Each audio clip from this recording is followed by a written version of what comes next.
Saludos cordiales, toltecas de Anáhuac y el mundo. Un fuerte abrazo. Hoy siendo un día 4 dragón, también en Nahuizipactli, siendo 18 de junio del año 2022. Les damos la bienvenida a este espacio, su espacio a través de la señal de NT.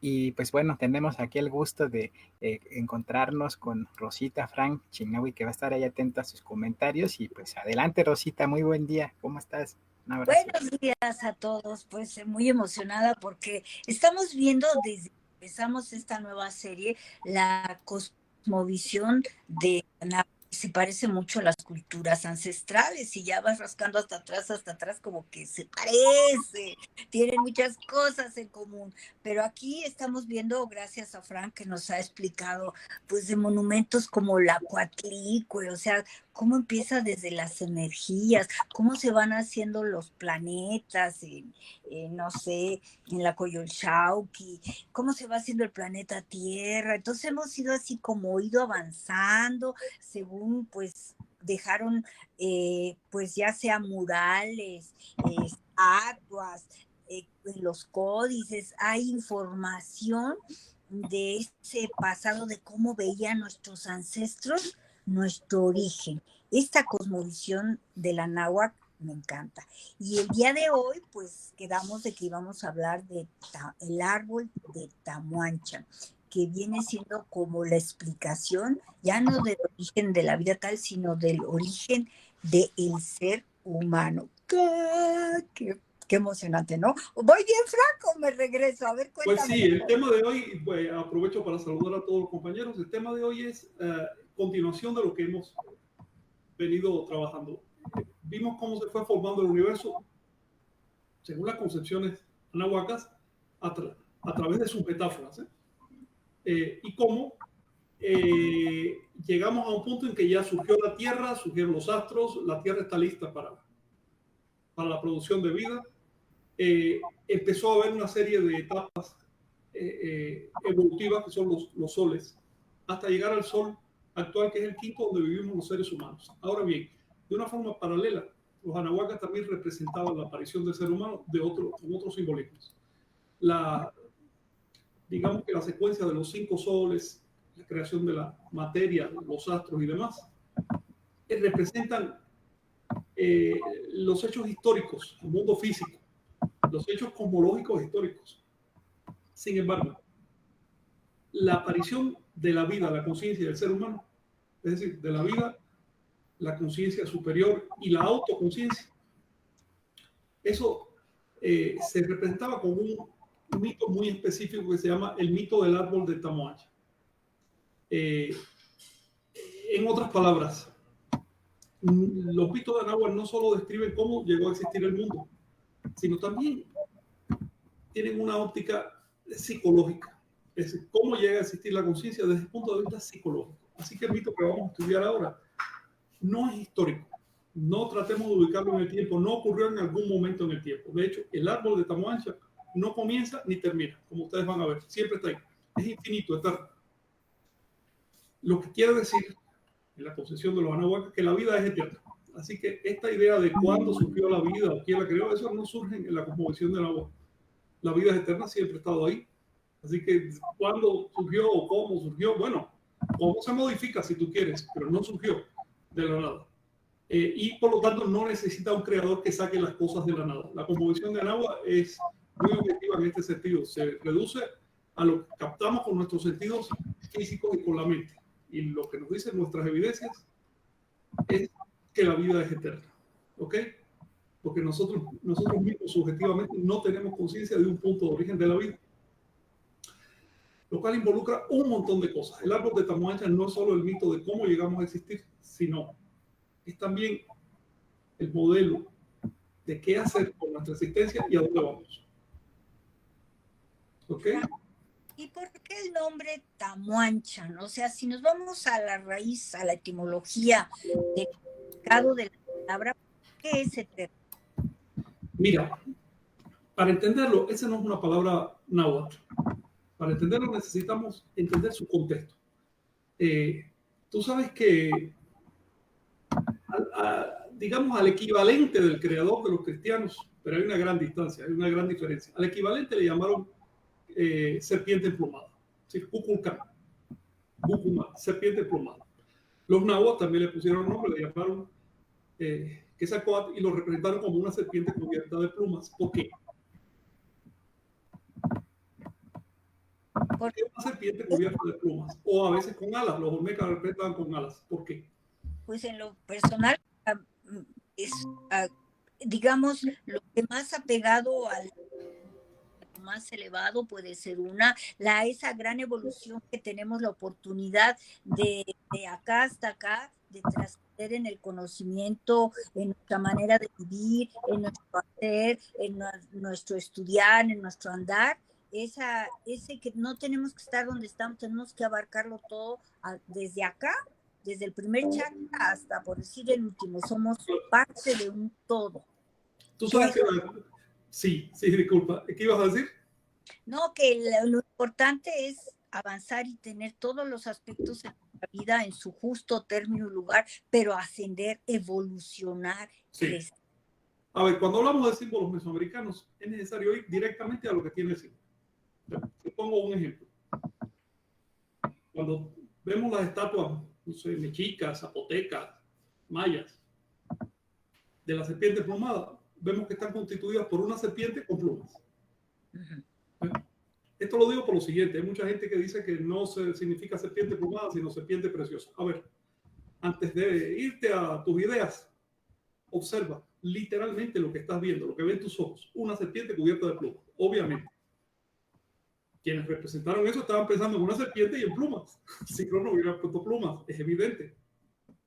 Hubieran puesto un chiquitito, algo precioso también, ¿no? En el caso de la lengua náhuatl le pusieron Quetzalcóatl, que sal es un ave. Y no significa serpiente. Decir que Quetzalli solo significa precioso es falso. Precioso se dice en náhuatl chibut. Y existe como concepto la Xochcoatl. Quetzalli significa un ave. Y también le da nombre a las plumas preciosas. Pero no hay que quedarse con el apellido y olvidarse del nombre. Es pluma preciosa. Si quitas la pluma ya no queda nada. ¿Ves? Lo precioso es un atributo ¿de qué? De la pluma. Y ahí está lo importante. Y por eso, las estatuas de Quetzalcóatl se representan como una serpiente con plumas. Insisto en esto porque increíblemente hay gente que dice que no, que ahí no, ellos no ven plumas. Bueno, tú sabes también que la cultura anahuaca tenía predilección por expresar las cosas de manera difrásica, es decir, con difracismos, con dos conceptos que aluden a un tercero. Te pongo un ejemplo de difracismo Istil y Yolot, quiere decir la cara y el corazón. ¿Qué significa la cara y el corazón? Lo de adentro y lo de afuera, lo de afuera, lo de adentro, nuestra totalidad, el ser humano, la persona. ¿Ves? Te pongo otro ejemplo, Tlili Tlapal. ¿Qué quiere decir? Es lo incolor y lo colorido. Tlili, lo oscuro, Tlapal, lo coloreado, lo luminoso. Es decir, lo oculto y lo evidente. En fin, muchos de estos difracismos, no todos, pero muchos de estos difracismos involucran una relación polar. Son significados polares. El concepto de serpiente emplumada es un difracismo gráfico. Aunque es una sola palabra, no son dos, pero es una palabra compuesta de dos. Y dos que tienen significados polares, opuestos. La serpiente se arrastra, el ave vuela. ¿Qué quisieron representar? Ni una serpiente ni un ave. Las dos. ¿Qué quisieron representar con ese concepto?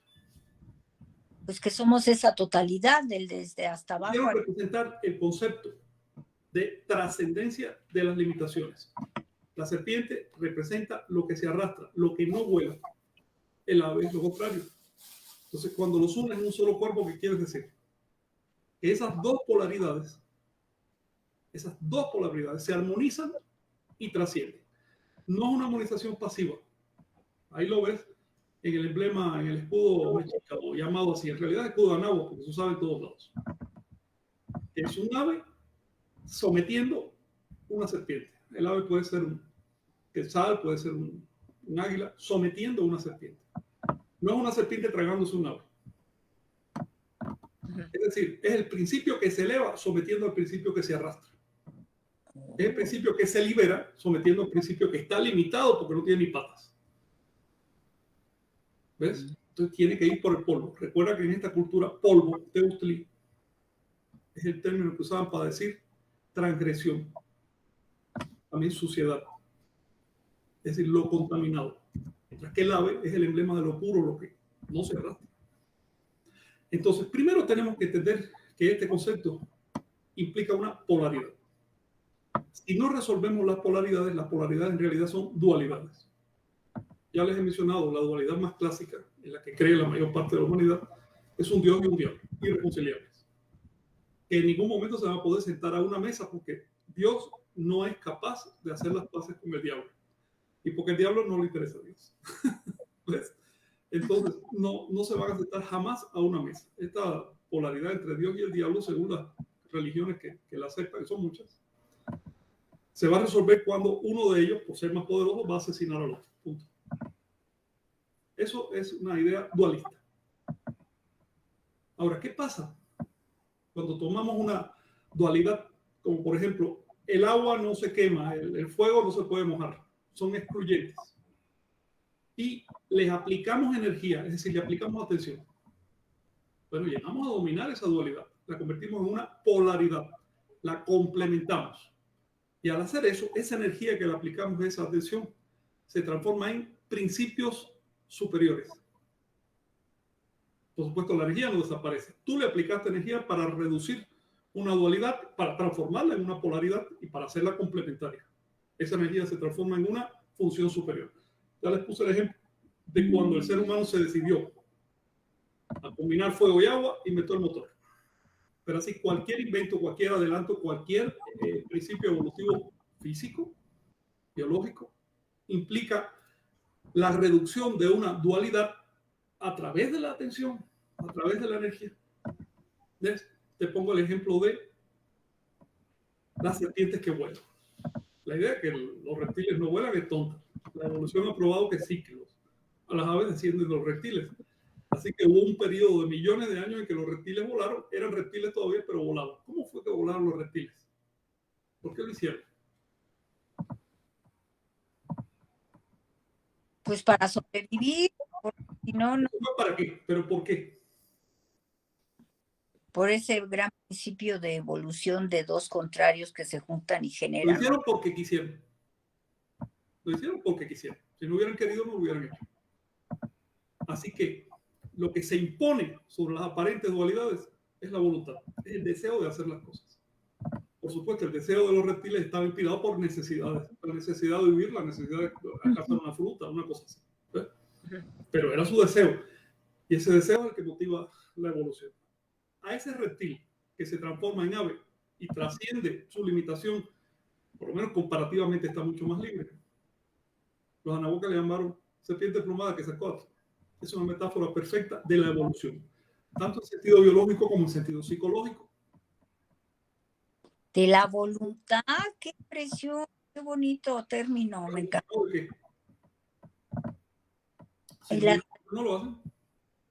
Y además, digo, esa ley de cero es el principio de, si no estaríamos en el estancamiento, es realmente el orín, el movimiento, lo que hace que si se junta este con este, se genera un tercero y este con este, y así vamos evolucionando, si no seríamos igual, quedaríamos en todo. Aquí traemos una lección, y es la lección del nombre de Quetzalcóatl, y es que cualquier trascendencia se basa en la voluntad. No hay superación involuntaria de conciencia. ¿Okay? Toda forma de trascendencia se basa en la voluntad. Por lo tanto, cultivas la voluntad y te acercas a la trascendencia.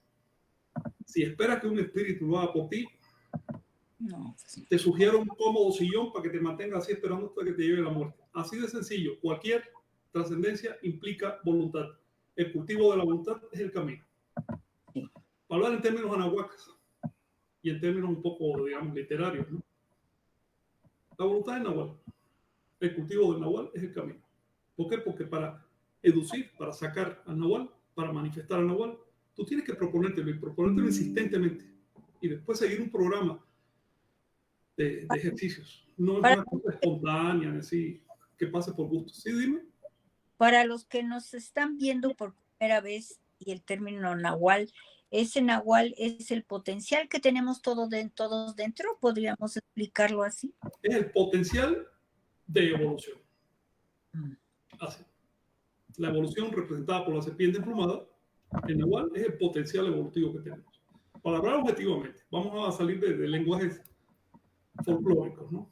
El lenguaje folclórico, bueno, es de gente que no entiende de qué se trata y pues intentan asimilar la metáfora ahí como pueden. Pero cuando te pones a practicar, tú descubres lo que es. Mientras no practicas, no sabes lo que es. Así de sencillo. Tenemos el caso, por ejemplo, de la misma serpiente plumada. Muchas personas piensan que los antiguos mexicanos creían literalmente que existían serpientes con plumas. Como si fueran tontos. Entre esas personas está la práctica totalidad del claustro académico. Historiadores, antropólogos, etnólogos, arqueólogos. Como si los antiguos fueran tontos. Pero bien, a este impulso evolutivo representado por la serpiente emplumada lo compararon con un árbol. ¿Por qué? ¿Por qué? Pues porque el árbol es emblema de las generaciones. Cuando tú quieres hablar de tus generaciones, tú dices el árbol genealógico.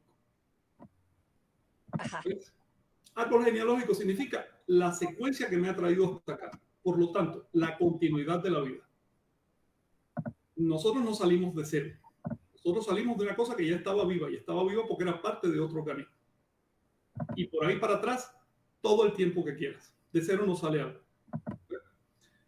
Por lo tanto, esa continuidad de la vida, que es la garantía, que es la base, y Carlos, sobre la cual se produce la evolución comparado con un árbol. Así que los antiguos mexicanos, como en todas partes de la Tierra, el árbol es un emblema universal, representaban la continuidad de la vida con un árbol. El árbol lo vas a encontrar lo mismo en el mito de Jardín de Edén que en el Bhagavad Gita de la India, que donde quiera te vas a encontrar ese árbol, allá en Siberia, en África, es el eje del mundo. Cuando hablamos del eje del mundo, en un sentido astronómico representa, por supuesto, el eje de la Tierra, el eje de rotación del cielo. Ese es un sentido astronómico. Pero en un sentido psicológico, si tú quieres, representa ese eje que nos permite existir como una etapa de la fructificación de un árbol. Imagínate un árbol que eternamente retoña. Y cada uno de esos ciclos es una nueva generación. Nosotros somos parte de esos retoños. Aunque nos sentimos independientes, en realidad somos parte del árbol. La hoja puede pensar que es independiente, pero no es cierto. Si la hoja se despega, se muere. Para que la hoja viva, necesita estar pegada a las raíces, porque son las raíces las que jalan el agua. Así que, en este ser vivo que está con cada uno de nosotros, hay un árbol, figuradamente hablando, y ese árbol es eterno, según las ideas mesoamericanas, porque como dijeron bien, como ellos explicaron a los cronistas españoles, no tenían concepto de que el universo haya sido creado jamás. Si quieren, podemos especular un poquito más. El universo es el árbol de Tamoacha. ¿Por qué? Porque siendo eterna la vida, ha conformado todo lo que existe. El universo es un medio biológico, no es un medio inerte. Nosotros vemos un pedacito y jugamos la totalidad por ese pedacito. Pero si nos ampliamos un poco, vemos que la cosa empieza a cambiar. Y es relativamente fácil ampliarse. Ahora bien, ¿alguna cuestión sobre esto? No, pues qué impresionante, porque un gran símbolo, tiene raíz, que lo aferra, que tiene el tronco, lo que lo sostiene, y tiene hojas, tiene frutos, o sea, tiene muchas etapas de vida, que es un símbolo precioso el que se escogió en todas las culturas, por supuesto. Así es. Fíjate que ese árbol aparece en todas las culturas de Mesoamérica, ¿eh? Aparece representado en todas partes de la época olmeca. No pensemos que es algo moderno. Aquí les estoy buscando en el libro de Chilam Balam el nombre que le daban los mayas al mismo árbol Tamoacha. Resulta que le llamaban, y aquí vamos a entrar en su nombre, le llamaban, es el verso 24, le llamaban Nohuitán, los mayas, que quiere decir literalmente gran casa de donde descendemos. Gran casa de donde descendemos, Nohuitán. Los nahuas le llamaban Tamoancha. Se conoce más con el nombre de Tamoancha. Tamoancha no es una palabra nahua, como les dije, es una palabra proto-nahua, anterior a nahua. Se compone de una raíz muy interesante, de un verbo, si quieres. De hecho, no es solo raíz, es un verbo. El verbo tamoa. En nahua se dice temoa. Pero en proto-nahua se decía Tamoa, y por eso es Tamoacha. Ese verbo significa dos cosas aparentemente opuestas. Descender y buscar. Descender y buscar. Cuando lo compones con chan, que es casa, Tamoan, chan, inchan, nuestra casa. Entonces significa la casa de donde descendemos y la casa que buscamos, o buscamos nuestra casa. Esa imagen que estamos viendo es la que más se nos ha quedado, al menos acá en las culturas nahuas, ¿no? Sí. Es quebrado. Y también en todo Anáhuac siempre se representa como un árbol quebrado. Ahora vamos a ver por qué. Pero es importante que sepas que ese árbol recibe su nombre de una palabra que significa lo mismo, descender que buscar. Por lo tanto, es nuestro punto de origen, pero también es nuestra finalidad, es lo que buscamos. Es el inicio y el fin. Es nuestra casa de origen y es nuestra casa de destino. Por eso les voy a leer directamente lo que dice el Huehuetlatoli, que es una fuente náhuatl.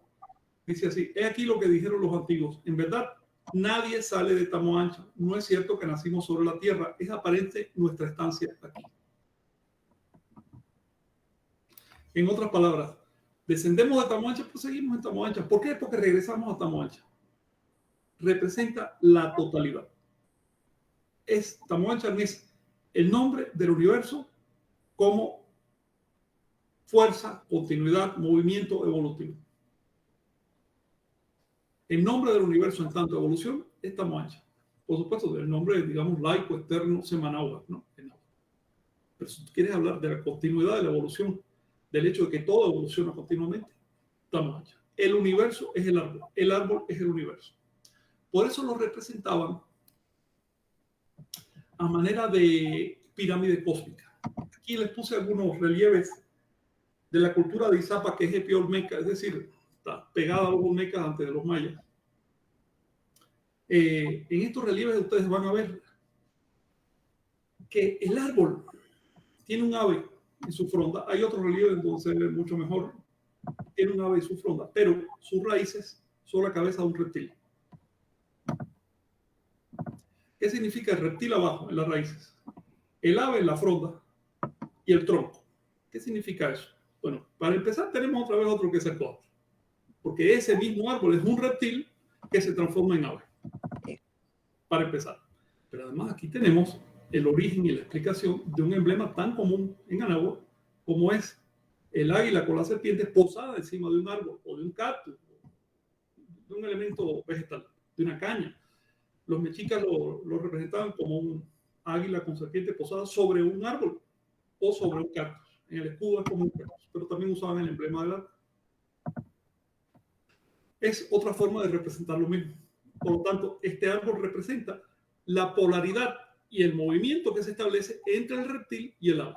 Esa cabeza de reptil que ves, ese reptil que ves allá abajo de la tierra, es la misma ave arriba, en otro plano de conciencia, en otro corte de la realidad, en otra lectura ordinal, ese es el superior.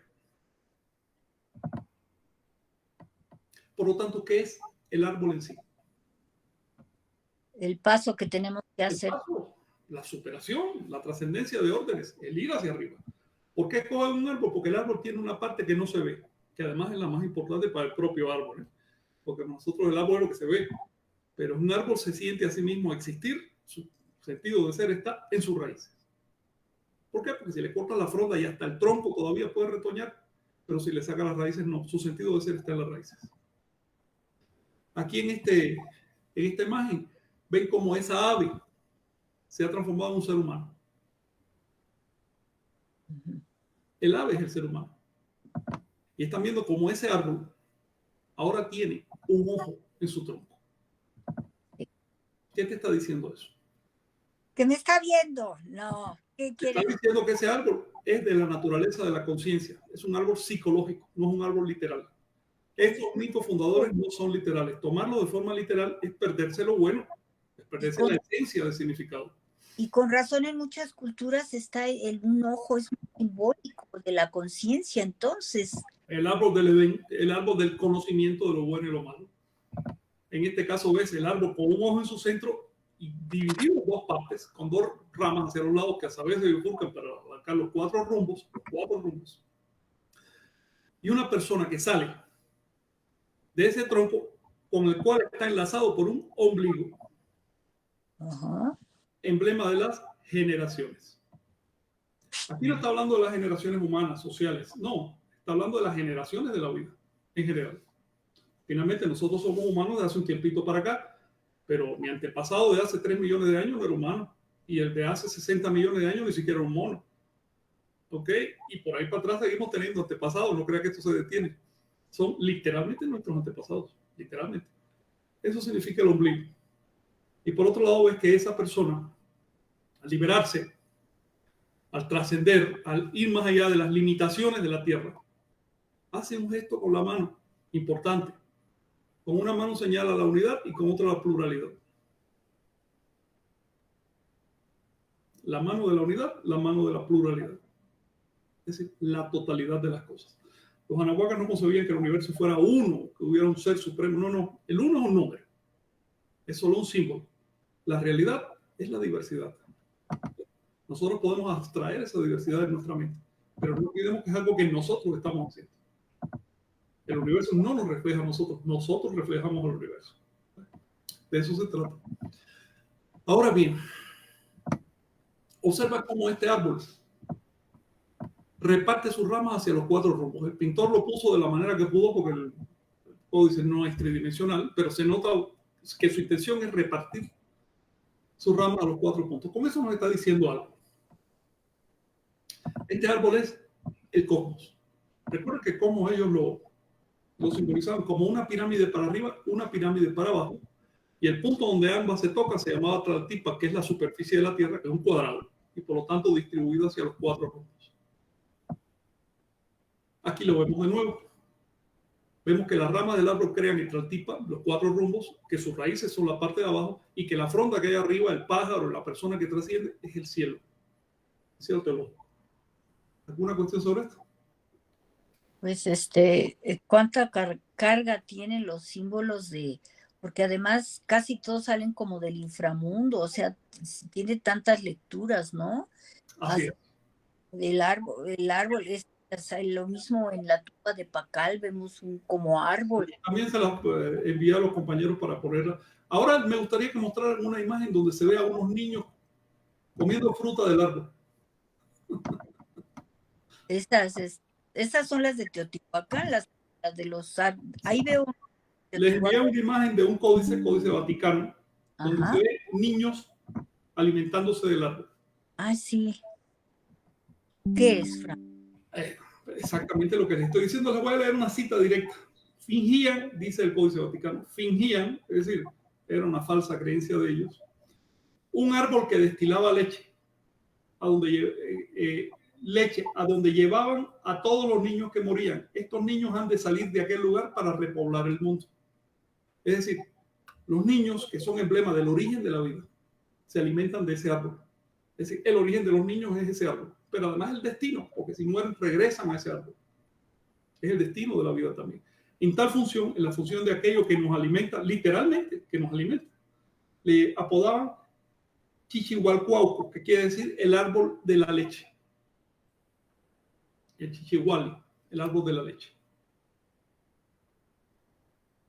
Este sentido puede ser confuso porque entonces hay personas que pueden pensar en quizás la reencarnación o algo así, pero es como el que tú naces, mueres y vuelves al ciclo de que te vuelves a reproducir, te disuelves y vuelves a aparecer en otro elemento como que dices 1, 2, crea un tercero. Nosotros al morir nos juntamos otra vez con la tierra y creamos un tercer alimento, un tercer elemento, o cómo podrías explicarnos esto para no estar confundidos. A ver, pensemos en términos objetivos. La materia no desaparece cuando nos morimos. Esa misma materia vuelve a entrar en otros seres vivos. Si no es de inmediato, va a ser en algún momento en el futuro porque la vida va a seguir. Es inevitable que cada una de las partículas que nos componen ahora o nos han compuesto a lo largo de los años, porque mira que hemos mudado de cuerpo nosotros unas cuantas veces, cada una de esas partículas va a volver a entrar en un ser vivo. Por otro lado, la energía tampoco desaparece. Simplemente no puede desaparecer, ni se crea ni se pierde. Simplemente se transfiere. ¿Qué implica esto? Que la vida es continua. Desde el punto de vista objetivo, nada muere. Le llamamos muerte a una cesación de funciones. ¿Ok?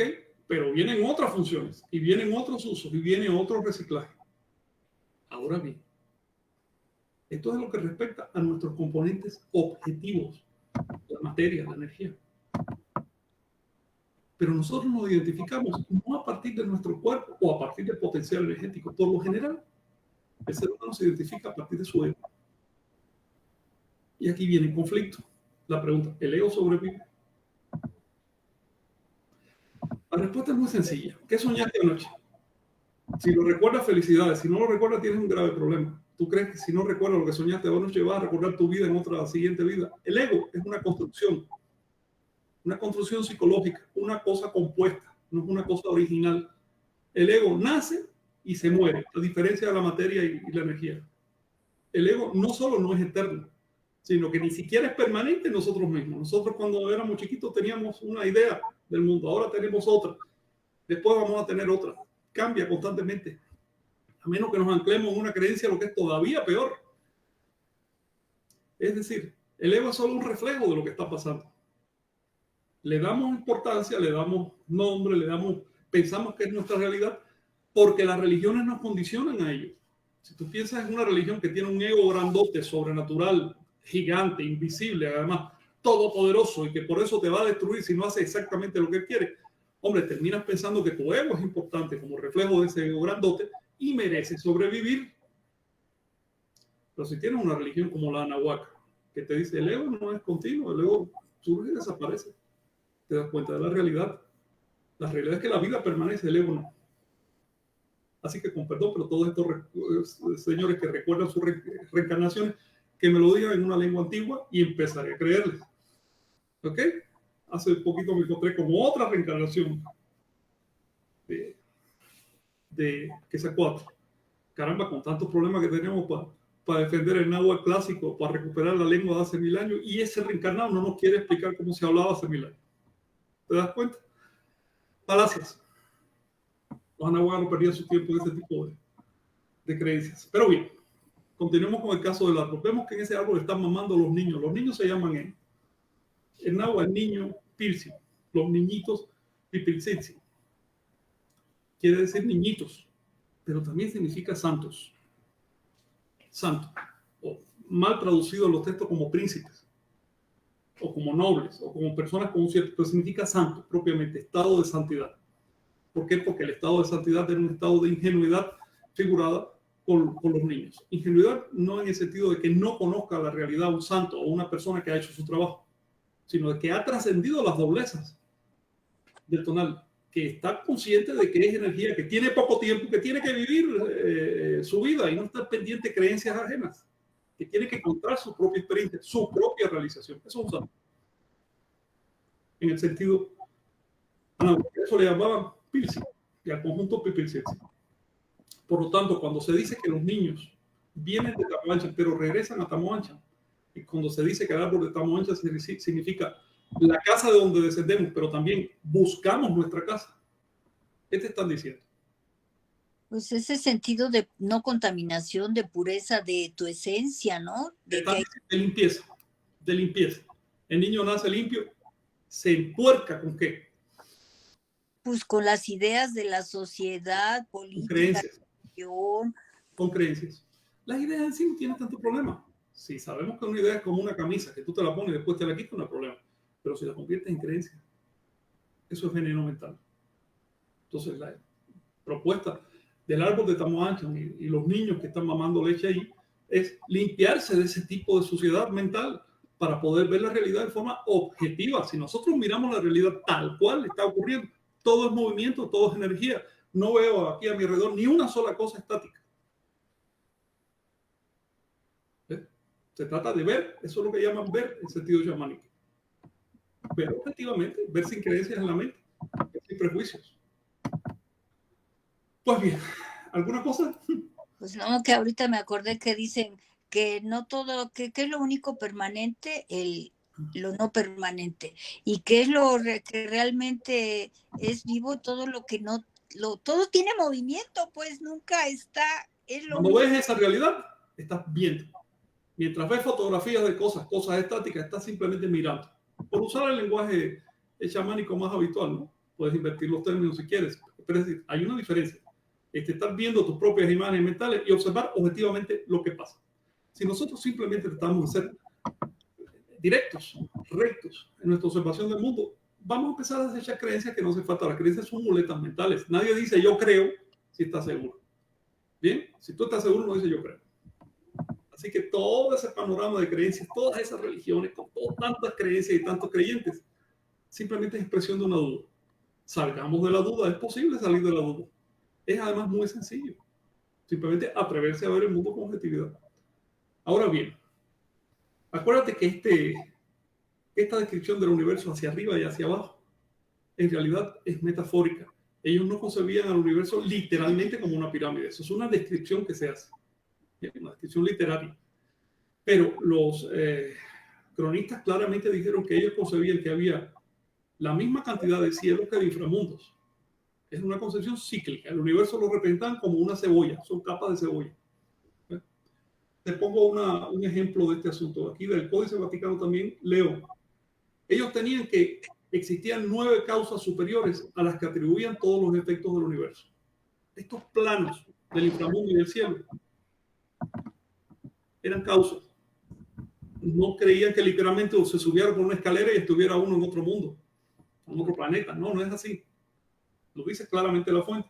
Tenían que existían 9 causas superiores a las que atribuían todos los efectos. En otras palabras, el proceso de causación, para nosotros, la cultura occidental, nosotros hablamos de causa y efecto. Toda causa tiene un efecto, todo efecto tuvo una causa. Ellos ese proceso lo dividían en 9 partes. Sí, no es tan sencillo como que la causa inmediatamente se transforme en el efecto. Hay un proceso, hay un cómo. Y ese cómo, arquetípicamente, lo dividían en 9 partes. Es un proceso.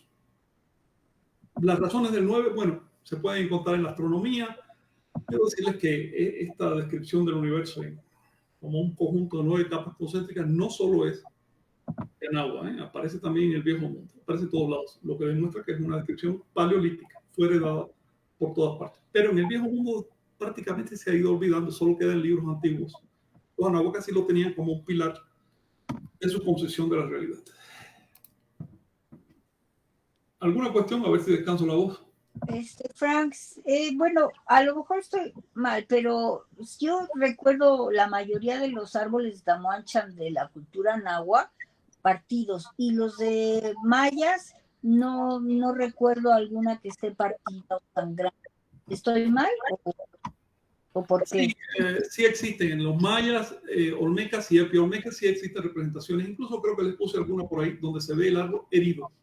Los mixtecas lo ponían así partido de una forma espectacular. Los nahuas, es decir, los mexicas, lo hacían con más discreción. Ahí les puse una imagen del Códice Boturini, que es mexica, donde se ve el árbol herido. A ver si nos la muestras. Pero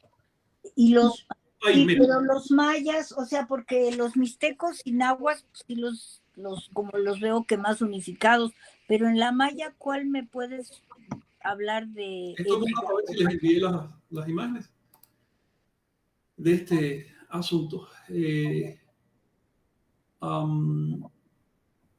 Mientras la encuentras, ¿qué significa esa herida?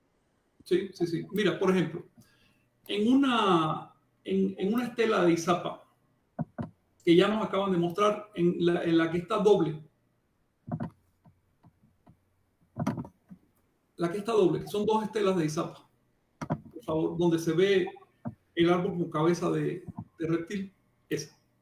¿Ves en la estela de la derecha? Esta estela es, digamos, transición entre Olmeca y Maya. Ves que el árbol tiene una herida. Esta herida tiene la forma de una cruz. La cruz es la entrada del inframundo. Esta figura de cruz ancha, abierta. Tú sabes por los relieves olmecas que representa la entrada del inframundo. Es decir, en ese tronco indica el punto donde se empatan lo de arriba con lo de abajo, es la entrada del inframundo. En otras, digamos, culturas de Mesoamérica, se representaba directamente. Tenemos otra estela de Izapa también, donde se ven a los abuelos hablando con Quetzalcóatl. A ver si me la puedes poner. Esa. Observa el centro de ese tronco. No lo percibo. A ver si lo puedes acercar. Sí. O chic, ¿quién? El centro del tronco. Está manando sangre. Está manando sangre. ¿Ves? Hay un emblema de petate que quiere decir autoridad. Y está manando sangre. Es la herida del árbol de Tamaocha. En fin, este simbolismo es homogéneo para toda Mesoamérica y más allá. No solo se ve aquí en Anáhuac, sino también en el resto del continente. El árbol herido, el árbol que mana sangre, o el árbol tronco cortado, como vimos en el códice mexica. Ahora bien, esta es la primera parte del mito. ¿Qué significa el árbol herido, el árbol cortado, el árbol de donde descendemos? Hay una imagen que le subí aquí de un códice, del códice Borgia, que es del grupo Mixteca Puebla. Este códice nos muestra al árbol herido y bajando por su tronco una persona de cabeza. ¿Ves? Si ves una persona que cae, esa es la primera acepción, el sitio de donde descendemos. Si ves por el contrario una persona que asciende, asociada al mismo árbol, esa es la segunda acepción, buscamos nuestra casa, buscamos nuestro origen. ¿Ves? ¿Qué implica esto? El árbol es el tránsito del arriba al abajo y del abajo al arriba otra vez, es el tránsito. Ocurre algo cuando descendemos, algo que no ocurre cuando ascendemos. Cuando descendemos, perdemos conciencia del origen. Eso se representa como la ruptura del árbol, como la herida. Perdemos conciencia del origen. Se desconecta las raíces de la fronda. ¿Por qué? Porque estamos descendiendo. ¿Qué significa perder conciencia del origen? ¿Contaminarnos con ideas? No. Es muy sencillo, lo puedes probar ahora mismo. Recuerda tu nacimiento. La mayoría de la gente no lo recuerda. Es difícil. Ahora te voy a pedir, recuerda el nombre del perro. Así, el nombre del perro, sí. Podemos recordar banalidades. Podemos recordar cositas insignificantes. Pero no el nacimiento. ¿Por qué? Por falta. Algo se rompió cuando nacimos. Algo se rompió cuando nacimos. Algo se rompió al nacer. El drama del nacimiento cortó la memoria de cómo fuimos concebidos. Y es cuando como se desarrolla, ¿es símbolo de corte umbilical? ¿Podría ser? el corte umbilical es un símbolo de que algo se está rompiendo ahí. Y por otro lado, cuando desarrollamos sexualidad en la adolescencia, al principio, perdemos la memoria de cómo nacimos. Los niños sí la tienen, por supuesto. Es que no pueden no tenerla. Es el evento más dramático de sus vidas individuales. Es el evento más dramático de nuestra vida. Puede que no se den cuenta que la tienen, puede que no la sepan expresar con las palabras apropiadas, puede que los adultos no sepan preguntarles. Obviamente, la memoria de haber nacido no es la memoria de estar viendo un parto se ve desde afuera, pero nosotros, en el momento de nacer, no estábamos afuera, estábamos adentro. La memoria de haber nacido es muy diferente que verla desde fuera. Y no la vamos a recuperar si no sabemos ponernos literalmente en el lugar, en el punto exacto. Mientras veamos el mundo a través de una representación, de una imagen externa, no vamos a entender de qué estamos hablando. Por lo tanto, cuando baja el personaje, se rompe el árbol. Cuando asciende el personaje, se reconstruye el árbol. Vuelve a reconstruirse. ¿Ves? Entonces, ¿qué significa la ruptura? La pérdida de memoria del origen. El árbol, al mismo tiempo que representa las generaciones, representa la memoria. Vamos a hablar en términos físicos. ¿Cuál es la memoria de los seres vivos en términos físicos? El ADN. El ADN es su memoria más física. Es la base de cualquier otro desarrollo. Es la prueba de lo que ha ido pasando a través de su historia evolutiva. Pues eso es el árbol. La secuencia del ADN. Por supuesto, cuando digo que hemos perdido memoria del origen, en realidad esto es un uso literario. No podemos olvidar el origen, porque ni siquiera hemos salido de ahí. Solo que no nos damos cuenta de que tenemos esa memoria. De hecho, el trabajo chamánico, el trabajo energético, es recuperar esa memoria. Es muy fácil, además, ¿eh? Simplemente proponérselo. Si te dicen no comes hoy a menos que recuerdes cómo naciste, lo recuerdas. Es así de sencillo, eso se lo puedo garantizar. Lo que pasa es que nos vamos acomodando en la vida, nos vamos rodeando de cosillas que nos distraen y te tiras en una sopa densa donde no ves nada a tu alrededor. Vamos a limpiar esa sopa, a sacudirnos la creencia para aprender a decodificar las fuentes anahuacas. ¿Alguna cuestión? Y cuando está ya Truncho, por ejemplo, en esa del Códice Boturini, está como aquí totalmente troncho ya y separado una parte de la otra del árbol. Y está el pueblo llorando eso. ¿Están perdiendo la memoria de su origen? No, en realidad el árbol en esta lámina que vemos aquí representa un acto fundacional. El árbol es la raíz, es la fuente, es lo firme. Por lo tanto, donde quiera que aparezca representado el árbol en la fuente, en un relieve, en un códice, vas a ver que es una escena fundacional. Por ejemplo, en el relieve de Izapa que acabamos de ver, donde se ve a los abuelos consultando con Quetzalcóatl, se fundó el quinto sol. Crearon el calendario. ¿Cuál es la garantía de ese acto? El árbol de Tamayo. El árbol en el centro o a un lado, donde quiera que lo coloque, pero el árbol, de manera psicológicamente central, representa la autoridad. La autoridad que permite fundar. Por eso cuando los líderes de los mexicas fueron a fundar su ciudad, ¿qué señal buscaron? El nopal y el águila. Un árbol, un vegetal sobre una piedra, además, para que tenga pero buenos cimientos. Para que tenga buenos cimientos sobre la piedra. El árbol y ya encima la lucha de las polaridades, el águila y la serpiente. Pero el árbol es lo que le daba autoridad a esa fundación. El árbol que creció de corazón de Copil, según decían los mexicas. Pero si nos vamos con el mito, no sé, están viendo que Tenochtitlan la fundan en un lago, pero eso fue 3.000 años después que los olmecas hubieran fundado la venta en un lago. Y así si te vas para toda Nahua vas a ver las mismas fundaciones en un lago. Y vas a ver el mismo árbol central representando la autoridad de la fundación. Así que Tamoanchan nos mete en el tema de los mitos fundadores. Tamoanchan es el emblema de la fundación. Fundación se dice en Nahua con una palabra similar a sembrar. Sembrar. De hecho, la palabra Nahua para decir verdad es Nelly, es la misma que da nombre a la raíz del árbol del Guayot. De manera que en el pensamiento nahuaca, fundar es sembrar, echar raíces. Por eso es que algo como, por ejemplo, la presentación de un niño que acaba de nacer a la sociedad, es decir, la siembra del individuo como individuo social, se llama siembra de nombre. Y por eso algo como el entierro de una persona que fallece se llama, ¿dónde lo entierran? En sembradero humano.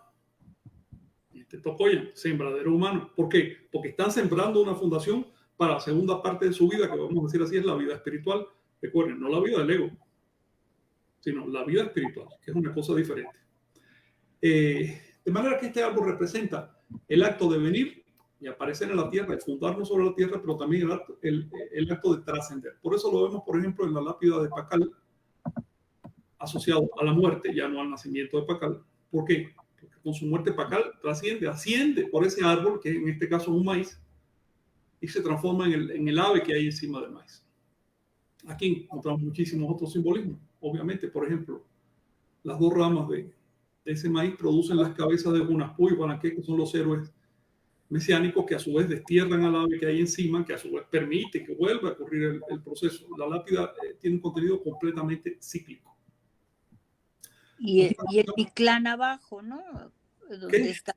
El Mictlán abajo, sí, el Mictlán abajo, siempre. El Mictlán son las raíces del árbol. Si te fijas, déjenme ampliar para verlo, porque yo no estoy viendo. Ese Mictlán está representado en forma de raíces. Tiene la cara de la muerte. Es una calaca solar, pero el sol del inframundo. Y sobre eso se despega el árbol. Y en la mera base del árbol está Pacal, que representa simplemente al ser el trascendido, en una postura de qué. Todavía no está volando, pero está a punto de volar. Ya despegó los pies y las manos de la tierra.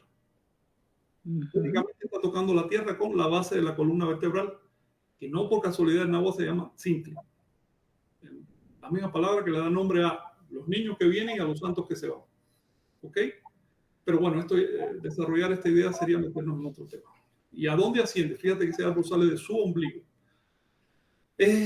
No sé si, déjenme ver si encuentro otra imagen mexica, el relieve que está en la parte de atrás del teodolito de la fundación. Fíjate, de la piedra de la fundación de Tenochtitlan, ¿se acuerdan? Que aparece un águila o un atlachinoli en la boca. Sí. Pues sí, en la piedra de la fundación de Tenochtitlan, tú ves que ese árbol, ese nopal, en que se posa el águila con el atlachinoli en la boca, nace del vientre de una embarazada, el ombligo. ¿Ves? Ah, mira, ahí lo vemos, ahí en ese mismo relieve, ves que el vientre de una embarazada, ella está puesta en postura de chacmol, su vientre es una calaca, y de ahí nace el árbol. Y sobre la voz se posa, por supuesto, el emblema de la polaridad, que es en este caso el ave, y el atlachinoli como otra forma de representar a la serpiente. Quiero decirles que en el caso del atlachinoli incorpora un significado más, porque atlachinoli a su vez está compuesto de agua y fuego. Así que no es simplemente una corriente, sino que es además una corriente de agua quemada. Es la pugna, el trabajo por trascender. Observa además cómo el águila lo sostiene en su pico, no es al revés. Todos estos detalles importan para descifrar el simbolismo. ¿Alguna cuestión, Rosa? En esta ocasión, bueno, el árbol, antes digo, cuando dejaban crecer los nopales eran como un árbol, porque la gente ahora ve los nopalitos ahí nada más, que ya no los dejan crecer para que sí. Pero es un árbol. A ver, no hay que quedarse pegado al detallito, que si es un nopal verde, que si es un nopal morado, que si tiene espina, no hay que quedarse en el detallito, eso es una tontería, no es un nopal. ¿Ok? No consideraban que en el centro del cosmos hay un nopal, o que haya una ceiba, como decían los mayas, o que haya un árbol de otro tipo, no. ¿Ok? Es un simbolismo, por favor. Mira, aquí por ejemplo los mayas lo representan como un cacao. Disculpe, pero no hay un árbol de cacao que en lugar de raíces tenga un ser humano. Esto es un simbolismo. Hay que aprender a decodificar los símbolos. Quedarse trabado en el detallito material es como comerse la cáscara del plátano y no comerse el plátano. Y cuando estudias ese, por ejemplo, hablando de eso que nos hemos acostumbrado a detenernos en detallitos que no tienen la profundidad necesaria, ahí se ven que son corazones y que otra vez si te enjaretan el sacrificio. Mira, eso está pasando, mira, pasa con el ser humano donde quiera. Pasa, por ejemplo, en la religión cristiana. Ahí tú tienes que el 90% de los cristianos se lee literalmente lo que dice un libro, y porque lo dice el libro me lo tengo que traer literal, sin hacer el menor esfuerzo de entender lo que ahí dice. Como si fuera una gracia no entender. Como si reducir un simbolismo profundo y que le dio mucho trabajo al autor a una banalidad fuera una gracia, fuera algo meritorio. Yo creo que el ser humano salió, el hombre, de una bola de fango y la mujer de una costilla. ¿Ya? No me interesa cómo se dice eso en hebreo, no me interesa qué simbolismo tiene eso dentro de la cosmovisión hebrea, no me interesa qué quiso decir el autor, no me interesa nada. A mí me interesa que dice que fango y costilla, y punto. Esa es la visión del ser humano habitual. El ser humano en realidad se llama humano, pero eso es un título muy presuntuoso. La mayoría de la gente no ha salido del estado animal. ¿Okay? Todos nosotros estamos luchando por salir del estado animal. Somos simios, eso hay que empezar por entender. Y cuando vamos a entender, a enfrentar simbolismos tan profundos como estos, nosotros tenemos que hacer un esfuerzo, es un deber. Si no queremos hacer ese esfuerzo, entonces salgámonos de la corriente cultural y ya, callado, no entiendo nada, soy un cero a la izquierda. Pero si voy a expresar mi opinión, yo tengo el deber de hablar con veracidad. No irme a la primera, sino usar el cerebro, tratar de entender los sentidos. Si yo te señalo la luna rosa, espero que tú hagas la mitad. No lo puedo hacer yo todo. Espero que tú mires para la luna. Si te quedas mirando al dedo, disculpa, pero eso es lo que hace Panchi, el perrito. Yo espero mucho más de ti y por eso estoy interactuando contigo. Estoy interactuando con los demás, espero más de los demás y los demás que esperen de mí. Así se construye la evolución. Pero si simplemente nos acomodamos al detallito, literal. No, que Zacual no es el águila con la serpiente porque el águila lo pintan de verde y que Zacual lo pintan de morado. Disculpa. Esas son tonterías. ¿Okay? Tratamos de ir a la abstracción. Que para eso finalmente tenemos un cerebro capaz de hacer. Abstraer significa irnos más allá de que si es una ceiba o es un nopal y darnos cuenta de qué significa un vegetal con fronda, con raíces y con un tronco que se desarrolla. ¿Qué significa eso? Disculpa el sabruto, pero es que estas discusiones son de siempre. con los grupos de la televisión que no pueden ver más allá de su nariz. Oye, es que tengo la punta de la nariz y ese es el universo, la punta de mi nariz. Por favor, date cuenta que otros existen y tienen otros pensamientos. Sí. Sí, Fran, por eso perdóname, pero por eso te lo hago a propósito la pregunta por ahí. Sí, claro, yo sé. Que nos están viendo por primera vez, nos entiendan este concepto que otra vez insisten en lo mismo. Gracias por la explicación. En la actualidad, si me permites, había una costumbre muy interesante entre los nahuas y en general en toda Mesoamérica, pero se conserva muy bien en las fuentes nahuas, que era en cierto momento del año erigir un árbol. Ese árbol se erigía cuando el sol pasaba por el cenit. Es decir, el árbol era el emblema de la ausencia de sombra. Era el árbol de la luz. Y había competencia entre los jóvenes de trepar por el árbol para agarrar una pluma de águila que había en la parte de arriba, y eso era un gran mérito agarrar esa. No como ahora que cualquiera compra plumas, ¿no? En el mercado. No, en ese momento una pluma era mérito. Y para hacer eso, pues había que sudar muchísimo. El árbol medía 42 metros de alto, estándar. Estaba bien apuntalado con cuerdas y además lo engrasaban para que no fuera fácil subir. ¿Qué representa eso? Es lo contrario del acto de descender a la tierra. Para abajo es fácil porque la gravedad te ayuda. Difícil es para arriba. Nacer como un ser animal, eso es muy sencillo. Todos lo sabemos. Lo difícil es trascender el estado animal y llegar a ser ese ave figurada, esa águila figurada, esa pluma. De modo que el joven que conseguía llegar a la pluma era muy bien visto, y lo tenían con mucho respeto, como si hubiera ahí una batalla, porque era una batalla, competir con los demás para llegar hasta arriba. Este árbol es, por supuesto, un emblema del árbol de Tamoacha. Tiene también un sentido astronómico. Les dije que lo ponían en un día importante porque ese día no hay sombra en las latitudes mesoamericanas. Entonces, pues, tú ves cómo se integraba la cosmovisión con los ritos. Era una manera de explicarle didácticamente a la gente, ¿no? ¿Qué significan las creencias? Por supuesto que participaba en este tipo de ritos se daba cuenta y decía, mira, descendemos de un árbol, pero aquí yo lo estoy viendo. Ya me doy cuenta de lo que es, no es una cosa literal. ¿Ves? Haciendo y desciendo. Claro. Pues sí, muchos símbolos del árbol. ¿Tú crees que los voladores de Papantla tengan algo que ver con eso? Literalmente. De hecho, me quedé sorprendido cuando me enteré que ellos todavía a ese árbol le llaman Zipac. Y eso que no hablan náhuatl allá, hablan Tenet, pero lo nombran con una raíz náhuatl, que quiere decir Zipac. Zipactli, como sustantivo, quiere decir dragón. No cocodrilo, no es el árbol cocodrilo, no. Cocodrilo es simplemente un reptil, pero si echa pluma y vuela, ya eso es mucho más que un cocodrilo. A menos, por supuesto, que a mí me pruebe que hay cocodrilo con pluma en Mesoamérica. Pero mientras yo le vea pluma, eso no es un cocodrilo, compañero, eso se llama dragón. Y el dragón en todas partes de la Tierra y también aquí es emblema de la trascendencia. Es emblema de el iniciado solar, por usar el lenguaje universal. Es decir, el dragón es la persona que hace su ejercicio y adquiere un cierto estado de conciencia comparado con el sol. El dragón es solar. El reptil, es decir, el cocodrilo, la serpiente pelada, es terrestre, es lunar, pero cuando adquiere plumas ya es solar.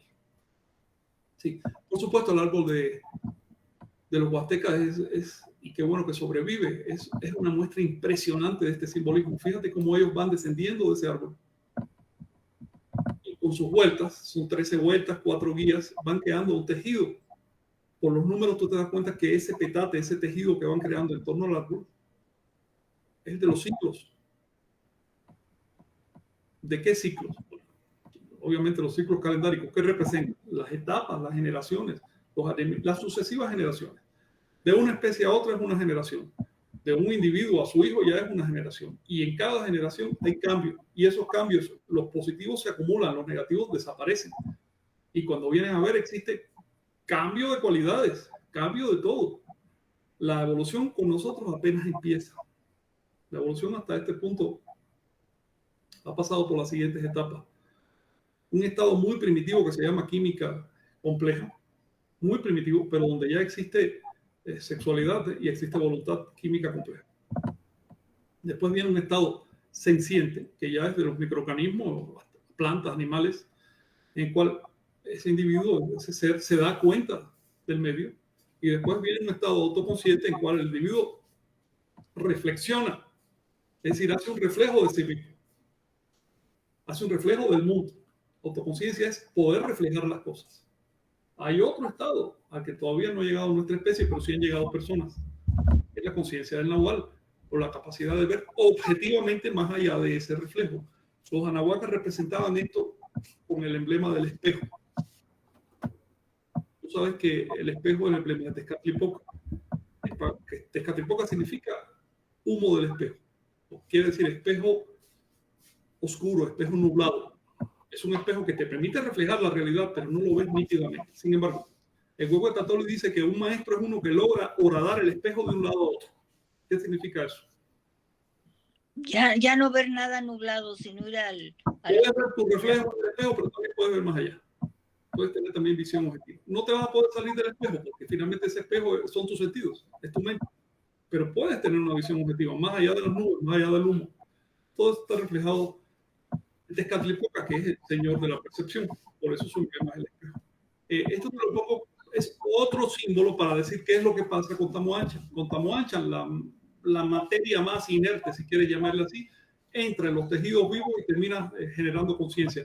Y a partir de la evolución, esa conciencia va aumentando primero hasta la autoconciencia y después hasta la conciencia del Nahual, que es lo que podemos percibir. Mi impresión, la evolución de la conciencia no tiene fin. Así que planos habrá todo lo que tú quieras, pero nosotros estamos en una burbuja perceptual que nos obliga a darle una cierta forma al universo. Lo que podemos percibir nosotros, porque se ha demostrado, es que con un poco de esfuerzo, trascendemos la autoconciencia y llegamos a un estado superior.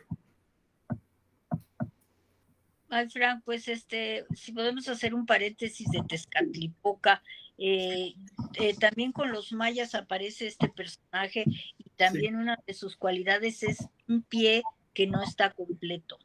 Los mayas le apodaban Bolón Yote, que quiere decir, tiene varias traducciones, pero una de ellas así más popular es 9 patas de palo, pie de palo, es decir, le falta un pie. Cojo, también le llaman. ¿Por qué? ¿Qué representa esto? Esto es tremendo simbolismo. Porque además, el pie que le falta está sustituido por un espejo. Eso es fundamental. Por otro lado, lo asocian con el 9 y lo representan como el señor del árbol. El señor del árbol. De hecho, esa pata de palo es el árbol, precisamente. Y el 9 es el inframundo, ¿no? 9 son las capas concéntricas del mundo, que con el 4 de la Tierra te hacen el 13. Con los 4 rumbos te hacen el 13. Pero el 9 son las capas concéntricas. El universo no era simétrico, era simétrico en la concepción de ellos y tenía esas 9 causas. Con esto no estoy diciendo, hombre, que el universo sea literalmente así. Ni siquiera que se parezca a eso. Con eso, esa descripción lo que está narrando es cómo se estructura nuestra percepción. Los mitos de Anáhuac nos describen a nosotros. Como los bíblicos, como los budistas, como los hinduistas, nos describen a nosotros mismos. Lo que hay más allá de nosotros simplemente estamos incapacitados para verlo. Por lo tanto, la posición nahuálica es ni especule sobre eso. No vale la pena dedicarle energía a eso. Simplemente trata de conocerte a ti mismo. Sí. Impresión. Volviendo un poquito a los voladores de Papantla, ese número de vueltas específicas que hacen, ¿a qué nos lleva? ¿Algo calendárico? Ellos reflejan un calendario, pero el calendario a su vez refleja otra cosa, refleja los ciclos de la vida. El árbol es el emblema de la vida. Ellos van tejiendo la vida. En realidad es un emblema muy, incluso hasta sexual. Un árbol es una imagen fálica. Sí. Es una imagen de reproducción. Lo cual no significa que se restrinja el significado a lo sexual, pero para nada. Eso es solo un área, es un aspecto de interpretación. Hay otros. Pero la verdad es que los antiguos y los anahuacas no fueron la excepción. En todas partes de la Tierra, el proceso de creación de la vida y de la conciencia se suele representar con imágenes sexuales. Primero, porque no tenían la timidez que nos han implantado las religiones bíblicas, que consideran que lo sexual es malo. Al no tener esa timidez, usaban las imágenes sexuales. Segundo, porque es muy obvio. Porque es que nosotros mismos llegamos a existir físicamente por un acto sexual. Y por el acto sexual es que sigue existiendo el mundo, y por el acto sexual es que ha ocurrido la evolución en la naturaleza. Sexual no solo en sentido humano, cualquier acto generativo quiere decir. Y en tercer lugar, porque en realidad nuestra energía está en el sexo. ¿Ves? Cuando hablamos de energía vital, hablamos de energía sexual.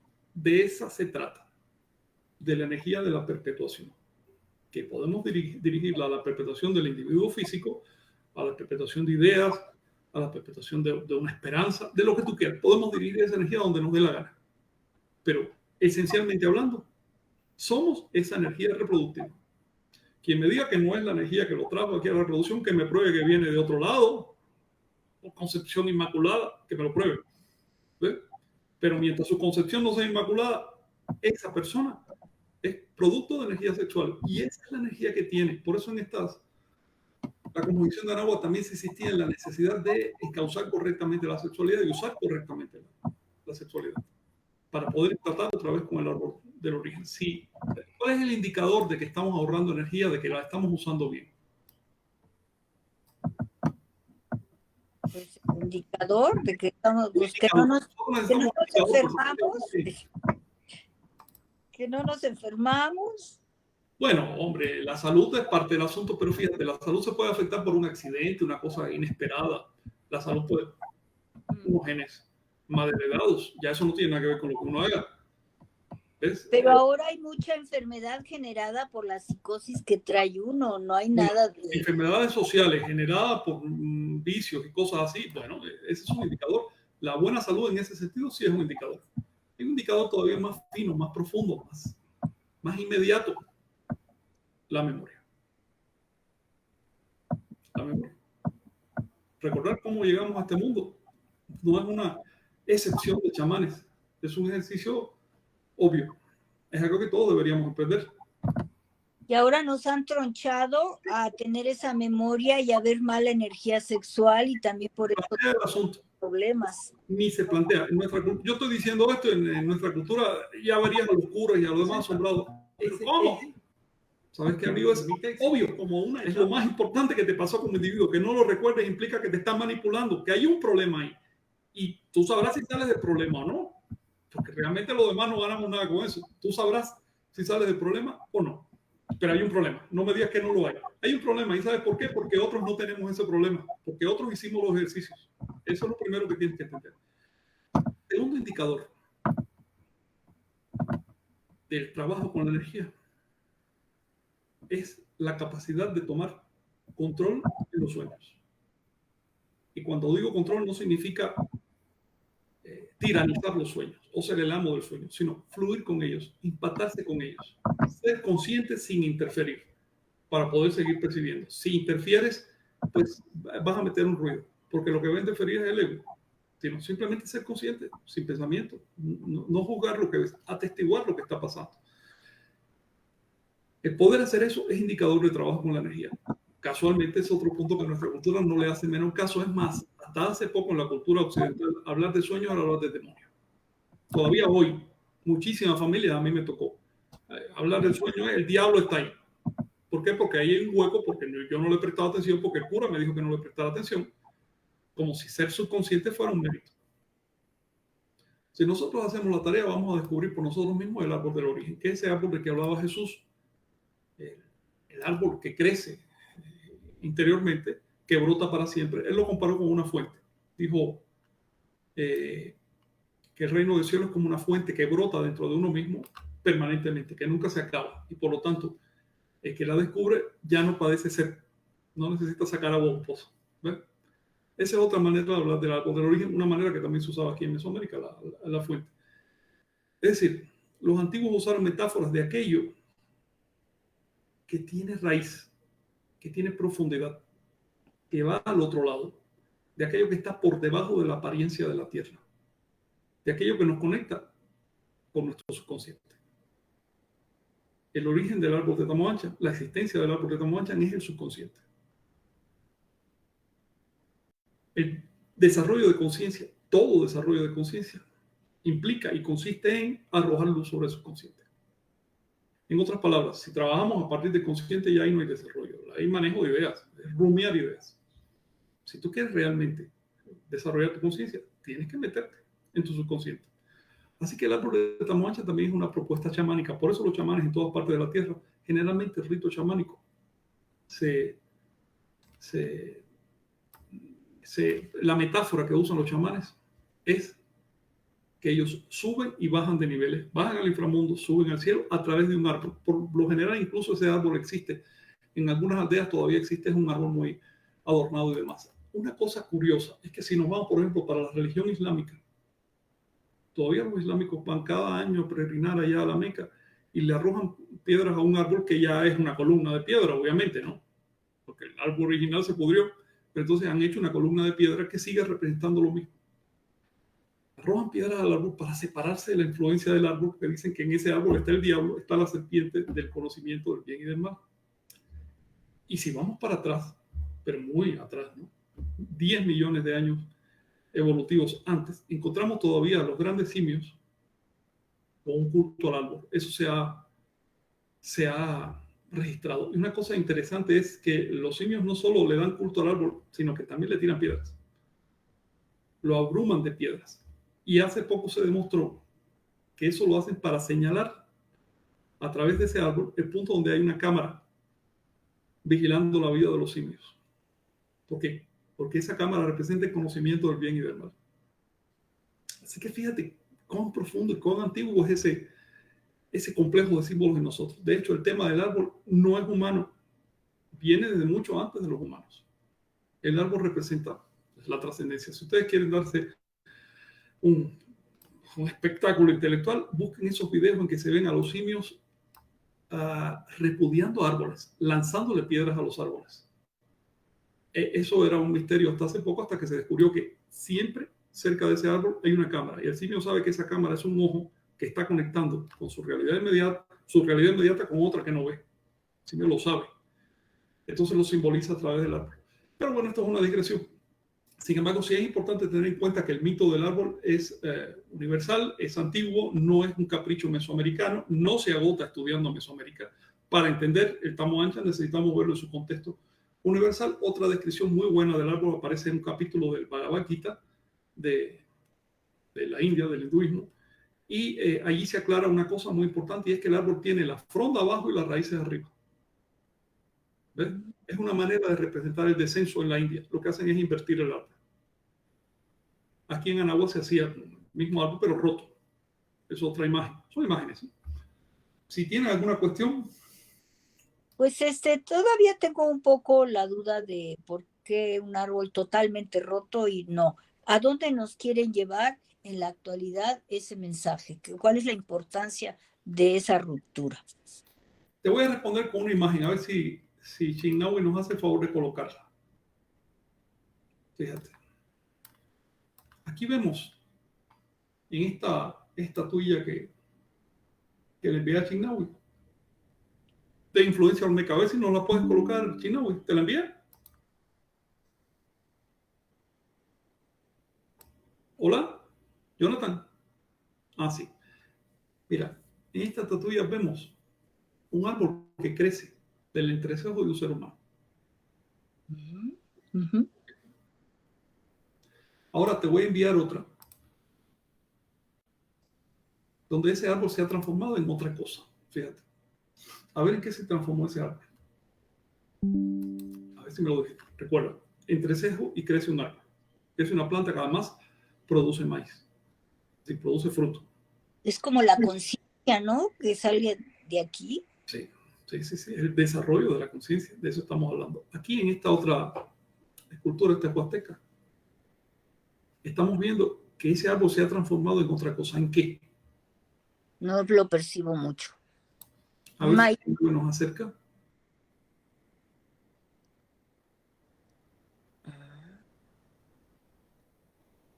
Se ha transformado en una escalera. Ok. Se ha transformado en una escalera. Elemento fundamental. Es un elemento importante. Pero sí, dime. Para ascender a otros estados. Exacto. Se trata de ascenso de estados de conciencia. Esa escalera aparece en esta otra escultura que les voy relieve que les voy a enviar. Fíjate. Esa escalera aparece ya de una manera aparte como un objeto que te permite trascender dimensiones. observa ese objeto que Chinawi nos va a presentar ahora y observa los números que están involucrados. ¿Son 9? 9 puntos. Pero, sí, 9 puntos y 5 escalones. Esto refleja la pirámide superior que tiene 5 planos, bueno, la inferior y la superior es la misma, la que es circular. 5 planos y 9 escalones en derredor. Son los números del inframundo. Los números del inframundo. Tú lo ves ascendiendo, pero en realidad está descendiendo. Esto lo comprende mejor un árbol. Un árbol sabe que si quiere fructificar, quiere florecer y quiere expandirse, tiene que agarrar raíz. Raíz profunda. Sí, la cultura cristiana nos ha dicho que bueno es para arriba y para abajo es malo. Eso es una estafa. Si no tienes profundidad, eres una hoja al viento y cualquiera te domina. Y eso lo vemos constantemente a nuestro alrededor. ¿Quieres lo bueno? Busca tu raíz, busca tu profundidad. Atrévete a entrar en la oscuridad. Eso es lo que dice la enseñanza nahuálica. Pero otra cosa muy importante, aquí les voy a mandar otra imagen, a ver si no la colocan, es que esa escalera en la que se ha transformado ese árbol y que está en la frente, en la cabeza de ese individuo, en realidad es el cielo de la boca de un dragón. A ver. Sí. El cielo de la boca de un dragón. Así es. Es decir, el mismo dragón de las raíces ha trascendido, ha subido. Es el cielo de la boca de un dragón. Un dragón emplumado, obviamente. Ya en este punto es una serpiente emplumada. El cielo de la boca. Por eso tiene esos morros arriba. Y si nos ponen la figurilla anterior, donde se ve la escalera, ahí mismo incluso vas a ver la nariz y vas a ver los ojos. No, la anterior, la huasteca. ¿Ves? Te das cuenta que es la cara de un dragón emplumado además. Así que el ascenso del árbol de Tamuanchan también es una metáfora del ser humano que se convierte en serpiente emplumada. Y sí, serpiente emplumada es un tipo de dragón, técnicamente hablando. Es decir, un reptil con plumas, incluso vinculado al fuego y al humo y todo eso, técnicamente hablando, es un dragón. Negarlo es simplemente un prejuicio, porque ahí están las evidencias. ¿Eso es como el símbolo para nuestros antepasados de ya llegar a la sabiduría? Al estado de conciencia. Sabiduría es una palabra un poco equívoca, porque de pronto podemos pensar que se trata de acumular conocimientos. No, eso es conocimiento, el saber cosas. La sabiduría se usa, la palabra en realidad se debe usar para hablar de lo que hacemos con el conocimiento, cómo lo convertimos en algo práctico y entonces deja una experiencia. En el lenguaje tolteca yo prefiero hablar de experiencia propia. Basa tu ser, basa tus creencias, basa lo que hagas, basa lo que digas en tu experiencia propia. Es decir, en tus raíces. Sin perder la raíz. Claro. Así que si te fijas, el simbolismo es muy integrado, está muy...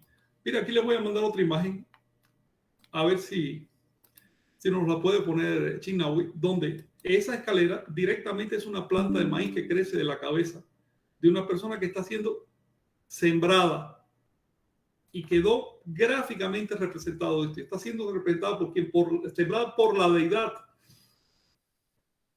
O sea, ahí quiere decir que ya murió y la regresan a la tierra, digo. No, en realidad no está hablando de si estamos vivos o muertos. Dentro del lenguaje chamánico, estar vivo es atender y no atender es estar muerto. No importa la condición biológica. Muy bien. ¿Ven? Ahí lo que está diciendo es que una persona, que nuestro crecimiento, que nuestra expansión, nuestro desarrollo, implica raíces. Es para abajo y para arriba a la vez. De eso se trata. Crece su raíz y crece su fronda. Claro. Y el que está sembrando es un personaje muy parecido a Tlaloc, ¿no? Es Tlaloc, es una imagen de Tlaloc. Tlaloc representa la vida, la fertilidad, las generaciones, tanto en sentido físico como espiritual. Por eso sus ojos están rodeados de nubes, son 2 nubes. Las nubes es el agua, lo que fecunda. Así que Tlaloc es, digamos, la concepción divina, no personal, es un emblema de todo lo que hemos estado hablando, de la fertilidad, de la vida, de la evolución, porque todo es la misma cosa, lo dividimos en pedazos para entenderlo, pero es la misma cosa. Claro. Esta imagen aparece desde muy temprano, mucho antes de que se tipificara. Aquí estoy enviando otra donde se ve lo mismo, pero en la época olmeca todavía no estaba tipificado Tlaloc como tal, pero ya sí existía la imagen del árbol que crece de la coronilla Así que ese árbol de Tamoacha también podemos interpretarlo como el árbol genealógico de que venimos y el árbol figurado que crece en nuestra coronilla si hacemos el trabajo de conciencia. ¿Representado por qué? Generalmente por un maíz. Los mexicas lo representaban por un cactus por involucrar un simbolismo específico. Pero el simbolismo más común en Mesoamérica es un maíz, no es un cactus. Por eso ves a Pacal ascendiendo a través de un maíz. ¿Por qué? Porque consideraban que el ser humano está hecho de maíz. ¿Ok? Y tú nos puedes explicar por qué creían que el ser humano está hecho de maíz. Pues sí, porque el maíz es cultivado, el maíz no crece así nomás, hay que cultivarnos, ¿no? Y entonces, ¿qué implica eso? Esfuerzo, dedicación, conocimiento, hacerlo, voluntad.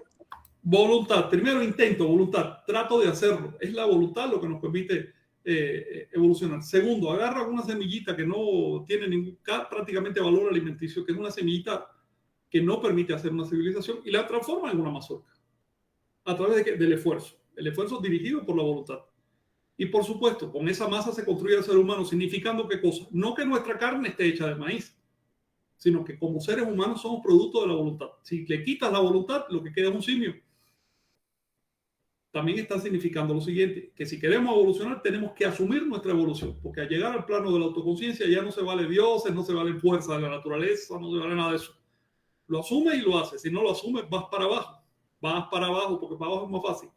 Aquí vemos la misma imagen de ascendencia, de superación, representada como unos salientes en forma de escalera que hay en la fachada de un edificio. ¿Para qué? Este individuo trata de llegar hacia el sol, trata de llegar al sol. Es decir, de adquirir conciencia solar. Conciencia solar es conciencia de Quetzalcóatl. Por eso Quetzalcóatl se llama un avatar solar, Mesías solar. Quetzalcóatl es el nombre del estado solar de conciencia.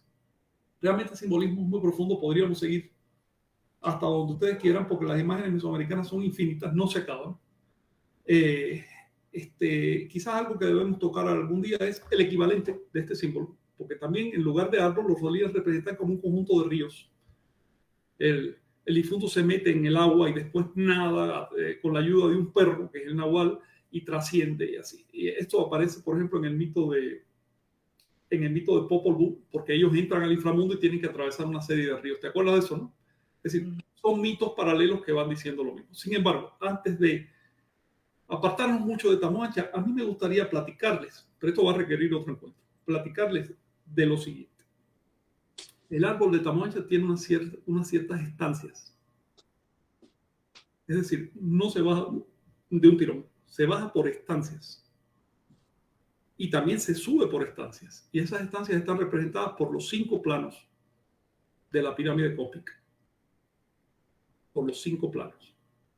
Porque son 5 planos, 9 escalones. Los escalones de bajar, los escalones de subir. ¿Bien?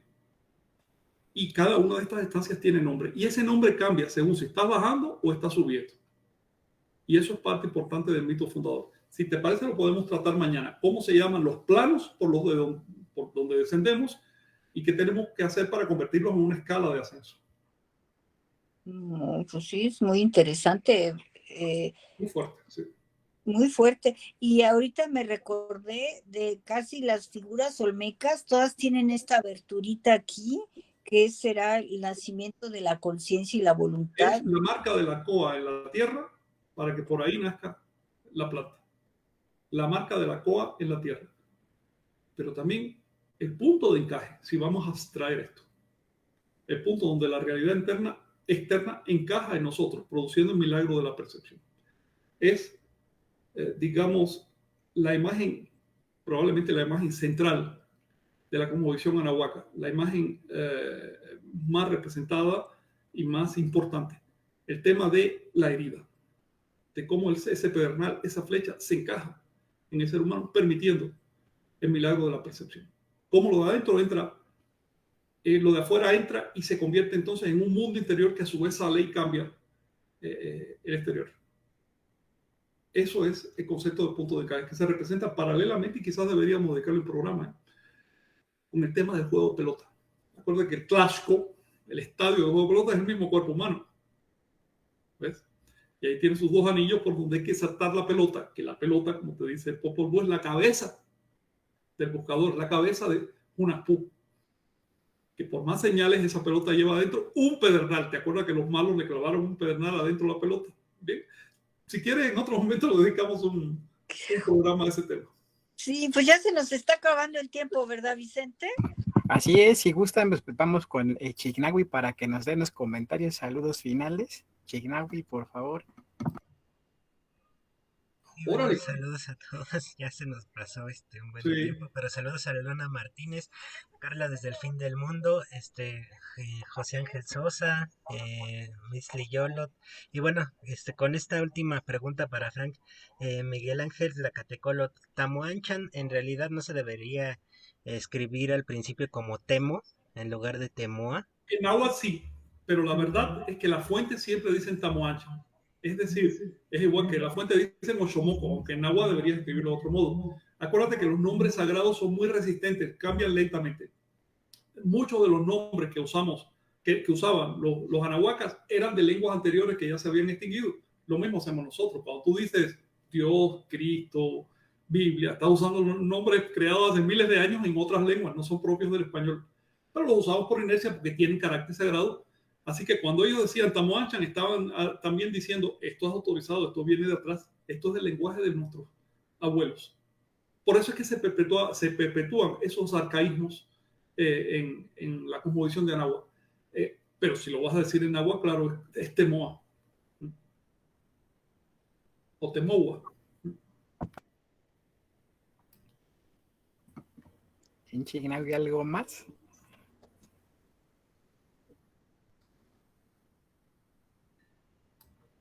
Hoy que vamos a ver la próxima, vamos a ponernos de acuerdo, ¿no? Porque el tema me parece obligado, puesto que tocamos Tamoanchan, es los nombres de esas estancias de descenso y las estancias de ascenso y su descripción gráfica, porque son una propuesta práctica de qué hacer con nuestra vida.